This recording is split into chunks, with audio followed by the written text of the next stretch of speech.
ಅಲ್ಲೆಲ್ಲ ಇವತ್ತು ರಾಜ್ಯದ ಅಧಿಕಾರಿಗಳಿಗೆ ಎಲ್ಲೂ ಬೆಲೆ ಇಲ್ಲ. ಯಾವ IAS, KAS, IPS, IFS ಆಫೀಸರ್ಗಳು ಕಷ್ಟಪಟ್ಟು ಅವ್ರ ಸ್ವಂತ ಬಲದ ಮೇಲೆ ಬಡ ಕುಟುಂಬದಿಂದ ಬಂದು ಸಾಲ ಸೋಲ ಮಾಡ್ಕೊಂಡು ಹಗಲು ರಾತ್ರಿ ನಿದ್ದೆ ಹೋಗದಿರ ಕಷ್ಟಪಟ್ಟು ಪಾಸ್ಔಟ್ ಆಗಿರ್ತಕ್ಕಂಥ ಅಧಿಕಾರಿಗಳು, ದಯವಿಟ್ಟು ಈಗಲೂ ಹೇಳ್ತೀನಿ, ಅಧಿಕಾರಿಗಳು ಯಾವತ್ತೂ ಕೂಡ ಯಾರ ಕೈಗೊಂಬೆ ಆಗಿ ಕೆಲಸ ಮಾಡ್ತಕ್ಕಂಥ ಅಗತ್ಯತೆ ಇಲ್ಲ.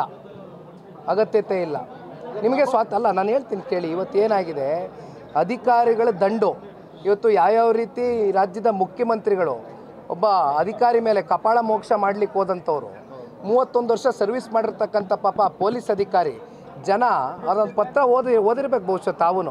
ಜನ ಅವ್ರಿಗೆ ಕೇಳಿದ್ರಂತೆ, ಅಲ್ಲ ಸರ್, ನೀವು ಪೊಲೀಸ್ ಅಧಿಕಾರಿಯಾಗಿ ನಿಮಗೆ ಸರ್ಕಾರದಲ್ಲಿ ರಕ್ಷಣೆ ಇಲ್ಲ, ನಮಗಿನ್ಯಾವ ರೀತಿ ರಕ್ಷಣೆ ಕೊಡ್ತೀರಿ ಅಂತಕ್ಕಂಥ ಪ್ರಶ್ನೆ ಕೇಳಿದಾಗ ಪಾಪ ಮನನೊಂದು ಸ್ವಯಂ ಪ್ರೇರಿತರಾಗಿ ಇವತ್ತು ನಿವೃತ್ತಿಯನ್ನು ಘೋಷಣೆ ಮಾಡಿರ್ತಕ್ಕಂಥ ಉದಾಹರಣೆ ಇದೆ. ಇಲ್ಲ ಅದೇ ರೀತಿ ನಮ್ಮ ಮಂಡ್ಯ ಭಾಗದ ಒಬ್ಬರು SP, ಬಹುಶಃ ಶಂಕರ್ ಅಂತ ಅವ್ರ ಹೆಸರು, ಪೃಥ್ವಿಕ್ ಶಂಕರ್ ಅವರು ಇಲ್ಲಿರ್ತಕ್ಕಂಥ ಮಟ್ಗ ದಂಧೆ, ಇಸ್ಪೀಡ್ ದಂಧೆ, ಮರಳು ದಂಧೆ ಇವೆಲ್ಲವನ್ನು ತಡೆಗಟ್ಟಬೇಕೋ ಬೇಡವಾ? ಪೊಲೀಸ್ ಆಫೀಸರ್ ಆದಂಥವ್ರು ಅವ್ರ ಕೆಲಸ ಏನು, ಅವ್ರ ಕರ್ತವ್ಯ ಏನು, ಅವ್ರ ಡ್ಯೂಟಿ ಏನು?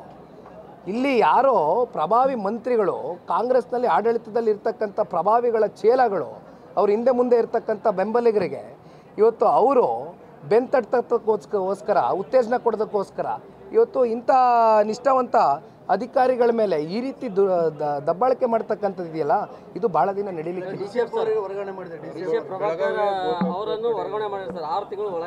ಇಲ್ಲಿ ಯಾವ ಪ್ರಾಮಾಣಿಕ ಅಧಿಕಾರಿಗೂ ಬೆಲೆ ಇಲ್ಲ ಈ ಸರ್ಕಾರದಲ್ಲಿ. ಅಧಿಕಾರಿಗಳು, ಗುತ್ತಿಗೆದಾರರು ಎಲ್ಲರೂ ಬೇಸತ್ತು ಹೋಗಿದ್ದಾರೆ.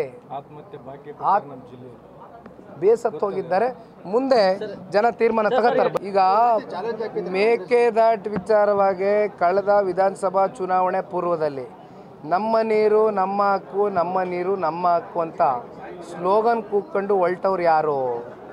ಮೇಕೆದಾಟನ್ನ ಉಳಿಸ್ತೀನಿ ಅಂತ ಹೇಳ್ದವ ಮಾನ್ಭವ ಯಾರಣ್ಣ? ಈ ರಾಜ್ಯದ ಉಪಮುಖ್ಯಮಂತ್ರಿ ಅಲ್ವೇ? ಹಾಗಾಗಿ INDI ಮೈತ್ರಿಕೂಟದಲ್ಲಿ ಇವತ್ತಿರ್ತಕ್ಕಂಥವ್ರು ಯಾರು? ತಮಿಳ್ನಾಡು ಯಾರ ಜೊತೆ ಚೆನ್ನಾಗಿದ್ದಾರೆ? ತಮಿಳ್ನಾಡಿನ ಮುಖ್ಯಮಂತ್ರಿಗಳು ಸ್ಟ್ಯಾಲಿನ್ ಅವರು.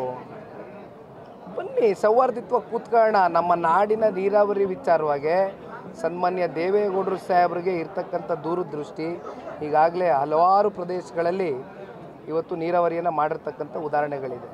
ಮೇಕೆದಾಟು ವಿಚಾರ ಇರ್ಬೋದು, ಯಾವುದೇ ವಿಚಾರ ಇರ್ಬೋದು, ನಾವಂತೂ ಸೌಹಾರ್ದಿತವಾಗಿ, ಅದು ಕಾಂಗ್ರೆಸ್ ಇರ್ಬೋದು ಮತ್ತಿನ್ಯಾವುದೇ ಪಕ್ಷ ಇರ್ಬೋದು, ಕೈ ಜೋಡಿಸ್ಲಿಕ್ಕೆ ಸಿದ್ಧರಿದ್ದೇವೆ.